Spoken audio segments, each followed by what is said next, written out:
Hello friends, welcome to my channel history of by Riddhi. मैं रिद्धि झा स्वागत करती हूँ आपको अपने चैनल में। टीचिंग एप्टीट्यूड को कंटिन्यू करते हुए आज हम लोग पढ़ते हैं शिक्षण की अवधारणा, the concept of teaching. And once again thank you so much which student who tell me okay for this type of session. Thank you so much. तो शिक्षण की अवधारणा में हम लोग पढ़ते हैं कि शिक्षण के 3 आधार हैं। सबसे फर्स्ट पॉइंट है शिक्षण की अवधारणा में शिक्षण के 3 आधार होते हैं। शैक्षणिक प्रक्रिया को 3 प्रश्नों के आधार पर तय किया जाता है। जो भी हम पढ़ाते हैं, जैसे भी हम पढ़ाते हैं, वो एक शैक्षणिक प्रक्रिया होती है, मतलब एक एजुकेशन प्रोसेस होता है। उसको 3 आधारों पर तय किया जाता है, 3 प्रश्नों के आधारों पर। क्यों, कैसे और क्या। हमें क्यों पढ़ाना है, कैसे पढ़ाना है और क्या पढ़ाना है। तो शिक्षण के जो है वो 3 आधार हैं और यह 3 प्रश्नों के आधार पर तय किया जाता है। और वो प्रश्न होते हैं क्यों, क्या और कैसे। दूसरा पॉइंट है शिक्षण की अवधारणा में आदर्शवाद। आदर्शवाद नैतिक मूल्यों, आध्यात्मिकता, आत्मानुभूति, आत्मानुशासन, व्यक्तित्व के उन्नयन पर बल देता है। आदर्शवाद जो है वह नैतिक मूल्यों पर, आध्यात्मिकता पर, सेल्फ डिसिप्लिन पर एंड पर्सनैलिटी के डेवलपमेंट पर जो है वो बल देता है। प्रकृतिवाद में प्रकृति को शिक्षक माना जाता है और पुस्तकीय ज्ञान पर जो है कम बल दिया जाता है। इसमें निषेधात्मक शिक्षा को भी सम्मिलित किया जाता है, जिसके अनुसार शिक्षार्थी को असत्य मार्ग से बचाना होता है। क्रिया के द्वारा सीखना, यानी कि प्रैक्टिकल करके सीखना, अनुभव, इंद्रियों द्वारा शिक्षण, निरीक्षण, किग्रा, ह्यूरिस्टिक, डाल्टन द्वारा प्रस्तावित शिक्षण विधियां मुख्य रूप से प्रकृतिवाद के अंतर्गत आते हैं। तो डाल्टन द्वारा प्रस्तावित शिक्षण विधियां किसके अंतर्गत आती है? प्रकृतिवाद के अंतर्गत। नेक्स्ट हमारा पॉइंट है प्रयोजनवाद। प्रयोजनवाद, जॉन डेवी को प्रयोजनवाद के प्रतिपादक माने जाते हैं। इसके अंतर्गत क्रियाशीलता तथा व्यवहारिकता को महत्वपूर्ण स्थान दिया जाता है। प्रयोजनवाद के अंतर्गत जो है जॉन डेवी को प्रतिपादक माने जाते हैं और इसके अंतर्गत जो है क्रियाशीलता तथा व्यवहारिकता को महत्वपूर्ण स्थान दिया जाता है। ओके, नेक्स्ट हमारा पॉइंट है अस्तित्ववाद। अस्तित्ववाद के प्रतिपादक किर्कगार्ड हैं। कौन है प्रतिपादक अस्तित्ववाद के? किर्कगार्ड, जिनका कहना है कि मेरा अस्तित्व है क्योंकि मैं सोचता हूँ, इसलिए मैं सोचता हूँ क्योंकि मेरा अस्तित्व है। क्योंकि उनका कहना था कि मेरा अस्तित्व है, मैं हूँ क्योंकि मैं सोचता हूँ, और मैं सोचता हूँ इसीलिए मेरा अस्तित्व है। इनका मूल मंत्र था अपने आप को जानो। किसका? किर्कगार्ड का। किर्कगार्ड किसके प्रतिपादक थे? अस्तित्ववाद के। ओके। योग। योग में हमारा पॉइंट में हम बात है कि भारतीय दर्शन के 6 रूप माने जाते हैं, जिसमें से एक योग भी है। भारतीय दर्शन के कितने रूप माने जाते हैं? 6, जिसमें से एक योग भी है। ऋषि पतंजलि को योग शास्त्र का रचयिता माना जाता है, एज वी ऑल नो। योग जो होता है वो मात्र एक शारीरिक व्यायाम नहीं होता, बल्कि मन की प्रवृत्तियों को नियंत्रण करने की विद्या भी होती है। योग के 8 घटक होते हैं: यम, नियम, आसन, प्राणायाम, प्रत्याहार, धारणा, ध्यान और समाधि। योग के कितने घटक होते हैं? 8 घटक होते हैं। Important for examination. योग के 8 घटक होते हैं। कौन कौन? Repeat with me. यम, नियम, आसन, प्राणायाम, प्रत्याहार, धारणा, ध्यान आदि। ओके, नेक्स्ट हमारा पॉइंट है शिक्षण की प्रकृति और विशेषता। शिक्षण की प्रकृति और विशेषता। शिक्षण जो है मूलतः एक बौद्धिक गतिविधि होती है। क्या होती है शिक्षण? शिक्षण मूलतः एक बौद्धिक गतिविधि होती है। शिक्षण के 2 मूल रूप प्रतिरूप होते हैं। शिक्षण के मूलभूत 2 प्रतिरूप होते हैं। ये इम्पोर्टेंट है, इसके बारे में हम लोग आगे भी डिस्कस करेंगे। शिक्षण के 2 मूलभूत प्रतिरूप होते हैं। कौन कौन? शिक्षक केंद्रित एवं शिक्षार्थी केंद्रित। ओके, एक शिक्षक केंद्रित होता है, एक शिक्षार्थी केंद्रित होता है। शिक्षण के विभिन्न स्तर हैं। शिक्षण के विभिन्न स्तर होते हैं, ये भी इसकी एक विशेषता है। शिक्षण जो है वो पाठ्यचर्या और पाठ्यक्रम के अनुसार होता है। शिक्षण जो है, टीचिंग जो है वो सिलेबस के अकॉर्डिंग होता है, यह भी इसकी एक विशेषता है। नेक्स्ट हमारा पॉइंट है, शिक्षण एक व्यवसाय और वृत्ति भी है। शिक्षण जो है वो एक प्रोफेशन भी है, नो डाउट। नेक्स्ट हमारा पॉइंट है कि शिक्षण विज्ञान के साथ साथ कला भी है। शिक्षण जो है वो सिर्फ विज्ञान नहीं है, विज्ञान के साथ साथ कला भी है। शिक्षण अनिवार्य रूप से एक बौद्धिक गतिविधि है। ओके, नेक्स्ट हमारा पॉइंट है, एक यहाँ पे इम्पोर्टेंट पॉइंट है कि पाठ्यक्रम में विविधता का मुख्य उद्देश्य, जो सिलेबस होता है वो भी मतलब विविध तरह का होता है, अलग अलग तरह का होता है। तो पाठ्यक्रम में जो विविधता होती है वो उसका उद्देश्य क्या होता है? तो उसका उद्देश्य होता है शिक्षार्थियों में सृजनात्मकता का विकास करना, यानी कि स्टूडेंट में क्रिएटिविटी को बढ़ाना। ओके, सृजनात्मकता। Okay, creativity. हमारा नेक्स्ट पॉइंट है शिक्षण प्रतिरूप। हम लोगों ने देखा था ना, शिक्षण के दो मूलभूत प्रतिरूप होते हैं, कौन कौन? शिक्षक केंद्रित और शिक्षार्थी केंद्रित। शिक्षण का व्यापक उद्देश्य जो है वो शिक्षा प्रदान करना होता है। हम सब जानते हैं इसका व्यापक उद्देश्य शिक्षा प्रदान करना होता है, लेकिन इस उद्देश्य को प्राप्त करने के लिए अलग अलग मार्ग हैं जिसको हम शिक्षण प्रतिरूप कहते हैं। ऐसा क्वेश्चन आ सकता है कि शिक्षण के उद्देश्य को प्राप्त करने के लिए अलग अलग मार्ग है जिसको हम किस नाम से जानते हैं? शिक्षण प्रतिरूप। शिक्षण के दो मूलभूत प्रतिरूप होते हैं, कौन कौन?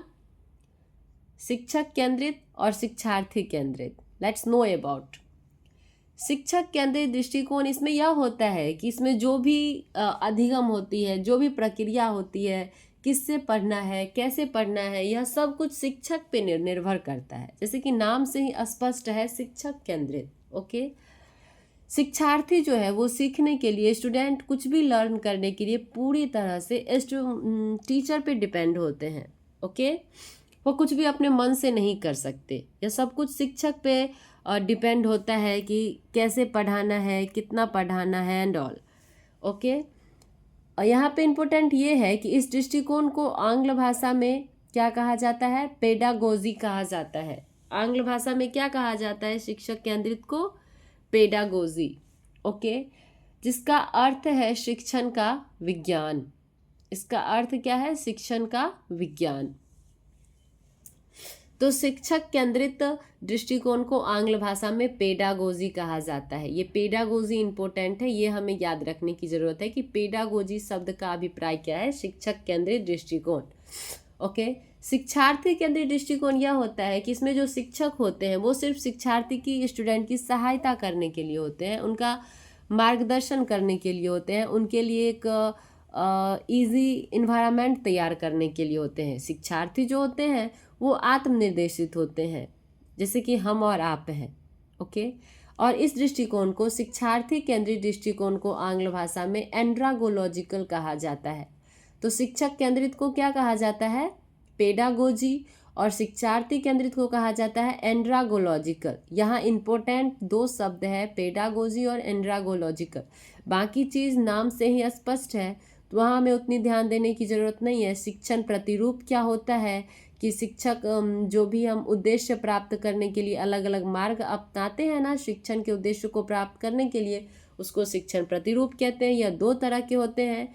पेडागोजी का अर्थ होता है शिक्षक केंद्रित दृष्टिकोण, और एंड्रागोलॉजिकल का अर्थ होता है शिक्षार्थी केंद्रित दृष्टिकोण। ओके, नेक्स्ट हमारा पॉइंट है शिक्षण के विभिन्न स्तर। एक शिक्षक विषय वस्तु को निम्न 3 स्तरों के माध्यम से छात्रों तक पहुंचाता है। शिक्षण के 3 मेन स्तर हैं जिसके बारे में एग्जाम में भी क्वेश्चन आते हैं। आइए उसके बारे में जानते हैं। सबसे पहला है स्मृति स्तर, मेमोरी लेवल। ओके, इसके प्रस्तावक हर्बर्ट हैं। कौन है इसके प्रस्तावक? हर्बर्ट। स्मृति स्तर जो है वो शिक्षण अधिगम प्रक्रिया का आरंभिक चरण है। ओके, शिक्षण अधिगम प्रक्रिया का ये आरंभिक चरण है। इसमें जो है तथ्यों को कंठस्थ करने और अभ्यास करने के लिए प्रेरित किया जाता है। जैसे कि नाम से ही स्पष्ट है, स्मृति, मेमोरी, सब कुछ याद रखना है। तो हमें किसी भी चीज़ को याद रखने के लिए उसको बार बार पढ़ना होगा, उसको कंठस्थ करना होगा, उसका अभ्यास करना होगा। ओके, शिक्षण अधिगम प्रक्रिया मूलतः उद्दीपन प्रक्रिया मानी जाती है। स्मृति स्तर में जो है शिक्षण अधिगम प्रक्रिया मूलतः उद्दीपन प्रक्रिया मानी जाती है। सीखने की तीव्रता, प्रतिधारणा की स्थिरता, वांछनीय तत्वों को फिर से अभिज्ञान स्तर पर लेकर आना उच्च स्मृति के मुख्य लक्षण है। ओके, उच्च स्मृति के मुख्य लक्षण क्या है? सीखने की तीव्रता, वो कितना तेजी से सीख रहा है, और वांछनीय तत्वों को फिर से अभिज्ञान स्तर पर लेकर आना। स्मृति स्तर का मूल्यांकन प्रणाली जो है वो मौखिक, लिखित और निबंध प्रकार के प्रश्नों से किया जाता है। तो स्मृति स्तर के प्रवर्तक कौन थे? हर्बर्ट। यह शिक्षण अधिगम का प्रारंभिक चरण होता है। इसमें तत्वों को याद किया, कंठस्थ और अभ्यास करने के लिए प्रेरित किया जाता है, और इसका मूल्यांकन जो है वो मौखिक, लिखित और निबंध प्रकार के प्रश्नों से किया जाता है। नेक्स्ट जो हमारा पॉइंट है वो है अवबोध या ग्रहण शक्ति स्तर। ओके, इसके प्रस्तावक कौन थे? मॉरिसस थे। इसमें तत्वों को न केवल याद रखा जाता है बल्कि उसे समझा भी जाता है।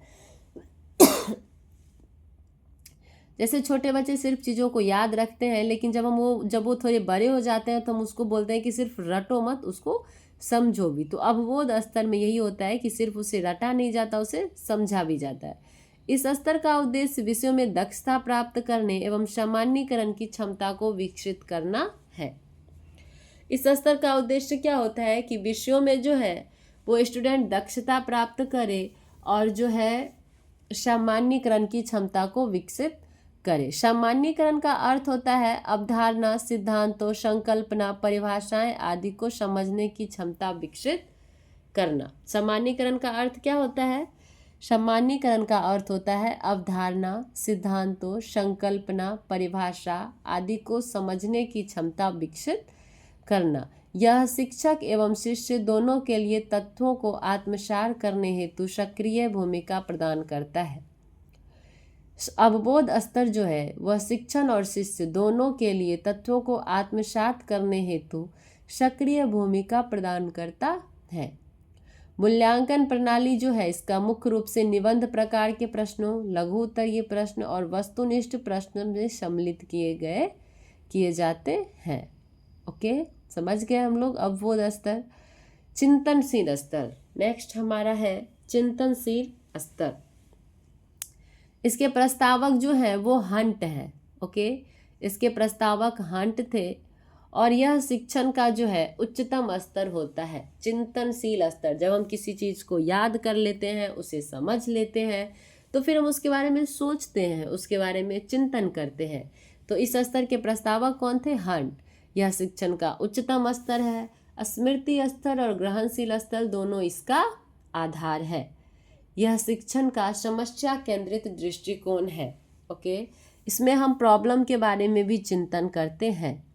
कक्षा का वातावरण जो है चिंतनशील स्तर में, कक्षा का वातावरण मुक्त और स्वतंत्र होता है, ओपन एंड इंडिपेंडेंट होता है। यह एग्जाम में आया हुआ क्वेश्चन है कि कौन से शिक्षण के किस स्तर में कक्षा का वातावरण मुक्त और स्वतंत्र होता है, तो वो होता है चिंतनशील स्तर में।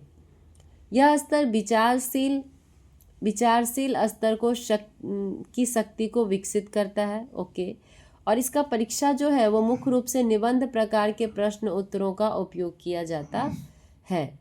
निबंध परीक्षा के साथ मनोवृत्ति, विचार और भागीदारी को भी मूल्यांकन किया जाता है। तो चिंतनशील स्तर के प्रस्तावक कौन है? हंट है। यह शिक्षण का सबसे उच्चतम स्तर होता है और इसके लिए कक्षा का वातावरण मुक्त और स्वतंत्र होना चाहिए। यह स्तर विचारशील स्तर को भी विकसित करता है और चिंतनशील स्तर की जो परीक्षा है वह मुख्यतः निबंध प्रकार के प्रश्नों उत्तरों का प्रयोग करके लिया जाता है।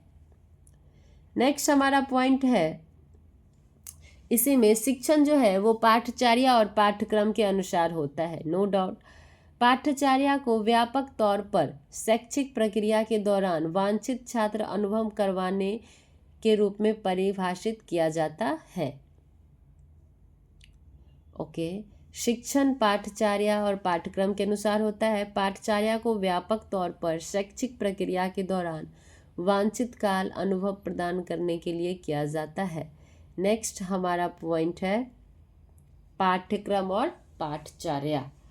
पाठचर्या के अंतर्गत शिक्षार्थी एवं शिक्षण सामग्री के मध्य नियोजित परस्पर क्रिया, संसाधन और मूल्यांकन प्रक्रिया आते हैं। इसको अध्ययन की परिभाषित और निर्धारित रूपरेखा मान सकते हैं ताकि शिक्षा को बृहत्तर उद्देश्यों को प्राप्त किया जा सके। शिक्षक को क्या पढ़ाना है यह पाठ्यक्रम और पाठचर्या निर्धारित करता है, लेकिन कैसे पढ़ाना है इसके लिए अनुदेश होते हैं। क्या पढ़ा हम लोगों ने कि शिक्षक को क्या पढ़ाना है यह पाठचर्या निर्धारित करता है, सिलेबस निर्धारित करता है, लेकिन कैसे पढ़ाना है इसके लिए क्या होते हैं, अनुदेश होते हैं। क्रियात्मक पाठचर्या के अंतर्गत विद्यार्थी कौशल सीखता है और उसको स्वतंत्र रहना सिखाता है। क्रियात्मक पाठचर्या के अंतर्गत क्या होता है कि विद्यार्थी वैसे स्किल्स को सीखता है जो उसको स्वतंत्र रहना सिखाता है, इंडिपेंडेंट रहना सिखाता है। पाठ्यक्रम एक दस्तावेज है जिसको अध्ययन या कक्षा अध्ययन की परिभाषा और निर्धारित रूपरेखा माना जाता है। पाठ्यक्रम जो है एक दस्तावेज है जिसको अध्ययन या कक्षा अध्ययन की परिभाषित और निर्धारित रूपरेखा मानी जाती है। एक ऐसा दस्तावेज जिसको अध्ययन की रूपरेखा मानी जाती हो उसे पाठ्यक्रम कहते हैं, ऐसे भी हम लोग कह सकते हैं। तो आज के लिए इतना ही। नेक्स्ट हमारा जो पॉइंट होगा वो टीचिंग एप्टीट्यूड में ही हम लोग आगे बढ़ेंगे। And thank you so much for watching. आप लोग रिवीजन करते रहिए। Thank you so much. Like share subscribe.